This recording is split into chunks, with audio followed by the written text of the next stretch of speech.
What up, fight fans? So over the weekend we had the rubber match between Brandon Rios and Mike Alvarado, which saw Brandon Rios score a third round TKO as Mike Alvarado didn't come out to the fourth round, complaining that he couldn't see, I believe, out of his left eye. Even with that being said, Mike Alvarado really didn't do anything in this fight. This was all Brandon Rios from the very beginning.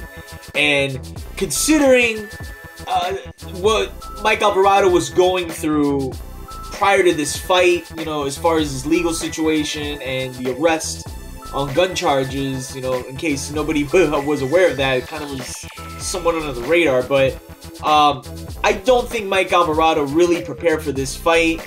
And from what I read, it looked like he was just on a weight program. And if you watch the fight, you see that Alvarado couldn't get anything off. And really, to Brandon Rios' credit, looked a bit faster than usual, looked like he was pushing the pace right from the jump, and was very, very busy, throwing just 1-2s. I mean, there's not a lot to expect out of Brandon Rios, just a busy puncher, but he looked like he really was taking this fight serious, and I think for his sake, he knew that this was a do-or-die situation. So not only does he beat Alvarado, but he beats him in impressive fashion, which kind of puts him back into a situation where he can have big fights, not necessarily pay-per-view, but, you know, main eventing an HBO card. And at welterweight, for the first time, I gotta say, he looked in pretty good shape.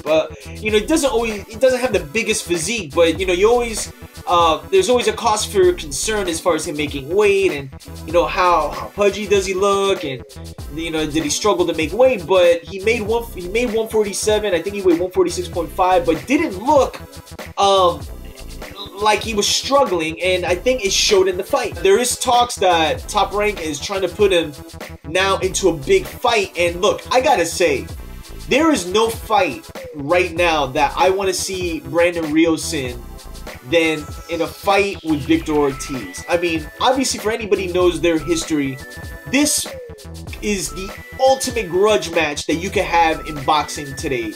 Both of these guys, obviously, for people who aren't aware, they've known each other since they were kids. They came up together in the amateurs. They both were under Robert Garcia, and, you know, there's talks of jealousy and there's talks of betrayal and what have you, but there was a big rift, and since then, Victor Ortiz and Brandon Rios literally hate each other, man, like despise each other.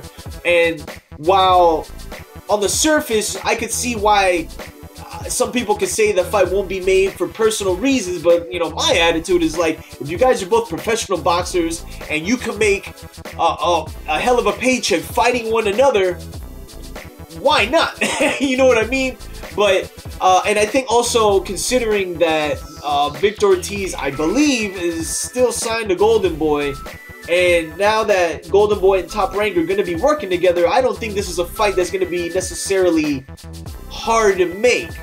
I can't recall if Victor Ortiz is a Heyman guy. Maybe you guys can tell me. I'm not 100% sure as I'm making the video, but I don't think there is a fight for either guy that would have as big a buzz if both of these guys were to fight one another. There's a storyline. They could even do like a preview of the fight on HBO, and I think even for the ratings to have it on HBO, I don't think any boxing fan wouldn't be watching this fight. You know, I even made a comment about, like, I would cancel all my Saturday plans to watch that fight live, because when you talk about personal vendettas in the ring taking place, Jesus Christ. So, but as far as this past weekend, man, Brandon Rios looked impressive considering Alvarado's maybe lack of preparation, but nevertheless, we're gonna see more Brandon Rios. I really hope they could maybe set up a Victor Ortiz Brandon Rios fight, because for those who are on Twitter or on Instagram, Victor Ortiz, I think it was Twitter, he put up pictures of Brandon Rios and made comments like, you know, I was spanking you as a kid, and then Brandon Rios replied like, I used to spar you and make you cry.